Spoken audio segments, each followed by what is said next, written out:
Kerja AKDR atau yang biasa dikenal dengan IUD atau spiral, menghambat sperma untuk masuk ke saluran sel telur, mencegah sperma dan sel telur bertemu, membuat sperma sulit masuk ke dalam alat reproduksi perempuan, dan mengurangi kemampuan sperma untuk melakukan pembuahan. Berikut merupakan cara pemasangan IUD. Alatnya sendiri terdiri dari IUD Copper-T dan inserter dengan ukuran yang sudah disesuaikan. Pertama-tama, tenaga kesehatan akan mengukur rahim kita. Kemudian, setelah sesuai, baru IUD dimasukkan dengan mendorong inserter. Setelah itu, petugas kesehatan akan menarik kembali inserter tersebut sehingga yang tersisa hanya akan IUD Copper-T beserta dengan benang yang nantinya akan digunakan untuk melakukan proses pencabutan. Kemudian, untuk kenyamanan, sisa benang yang ada akan disesuaikan oleh tenaga kesehatan dengan cara memotong sisa benang tersebut. Assalamualaikum, perkenalkan nama saya Farida. Saya bekerja sebagai karyawan di sebuah perusahaan. Saya selama ini menggunakan IUD untuk KB saya, baik anak pertama maupun anak kedua. Saya konsisten menggunakan IUD karena saya sudah mendapatkan banyak manfaatnya. Yang pertama, tidak ada efek sampingnya sama sekali untuk berhubungan dengan suami, tidak seperti yang dibayangkan dan disampaikan masyarakat pada umumnya. Kemudian juga tidak ada efek samping di wajah ya, biasanya kalau pakai suntik ada bintik-bintik hitamnya itu banyak, tapi kalau IUD aman gitu. Terus juga kita nggak usah nginget-nginget lagi tanggal kapan harus kunjungan ulang ke bidan atau ke puskesmas, karena jangka waktunya cukup panjang, yaitu 8-10 tahun. Cara kerja AKBK atau yang biasa dikenal dengan implan atau susuk, dengan melepaskan hormon progesteron secara perlahan-lahan sehingga lendir pada mulut rahim akan menjadi lebih kental. Hal ini akan menghambat pergerakan sperma sehingga kemungkinan bertemu sel telur lebih kecil dan tidak terjadi pembuahan.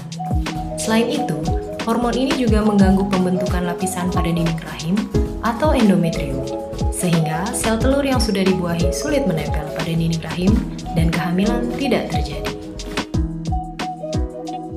Inserter Auto Disable dikemas dalam bentuk sachet. Setiap sachet terdiri inserter sebagai alat untuk memasukkan implan ke bawah kulit, plunger atau pendorong sebagai alat untuk mendorong implan,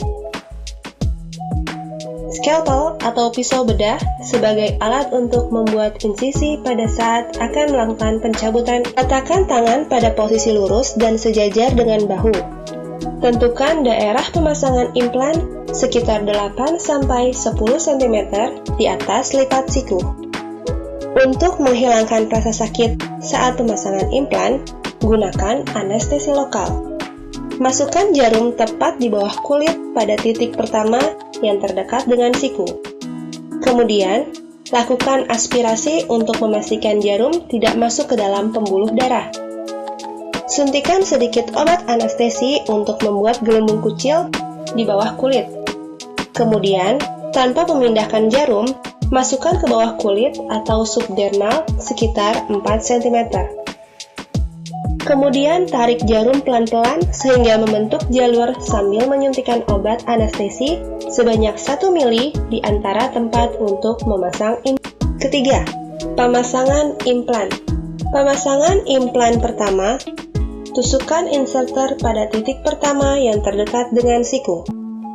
Posisikan jarum inserter menghadap ke atas ke arah jam 12 dan perhatikan tanda batasnya yang berwarna hitam. Tusukkan inserter, jungkitkan, kemudian dorong secara perlahan. Sesudah inserter masuk, arahkan ke satu titik menelusuri bawah kulit untuk menjaga agar pemasangan implan benar-benar tepat di bawah kulit, datar, dan dangkal. Masukkan batang plunger atau pendorong yang ada sayap di tengahnya. Posisikan sayap berada di bawah atau arah jam 6. Kemudian, tarik inserter secara perlahan, sementara itu tahan plunger atau pendorong sampai sayap pada plunger atau pendorong masuk tepat pada belahan di pangkal inserter. Inserter ditarik sambil menahan implan yang sudah di bawah kulit. Tahan dengan jari tengah atau salah satu jari. Inserter ditarik sampai tanda batas atau lingkaran warna hitam dekat ujung jarum inserter. Sampai implan pertama dalam inserter keluar dari inserter dan berada pada posisi yang benar di bawah kulit. Tahap 2. Pemasangan implan kedua. Pada titik yang sama saat pemasangan implan pertama, arahkan inserter sesuai dengan titik gambar pola yang sudah dibuat seperti huruf V, di mana kedua ujungnya berjarak lebih kurang 1,5 cm. Dorong inserter sampai batas atau lingkaran warna hitam pada pangkal inserter. Tahan dan putar plunger atau pendorong ke kanan sampai sayap pada plunger atau pendorong patah dan terlepas. Kemudian, tarik kembali inserter sampai plunger atau pendorong pengunci pada pangkal inserter yang ditandai dengan bunyi klik. Patahkan pegangan atau plunger atau pendorong sehingga implan kedua seluruhnya sudah terlepas dari inserter dan berada tepat di bawah kulit. Setelah kedua implan selesai terpasang tepat di bawah kulit, selanjutnya cabut inserter sambil menutup luka bekas inserter menggunakan kapas steril.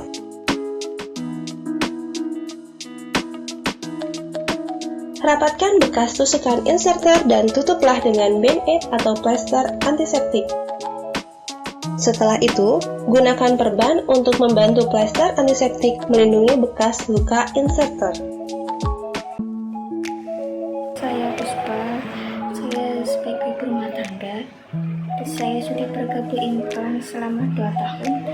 Alasan saya memakai kabel implan karena praktis dan tidak perlu bolak-balik ke puskesmas setiap bulannya.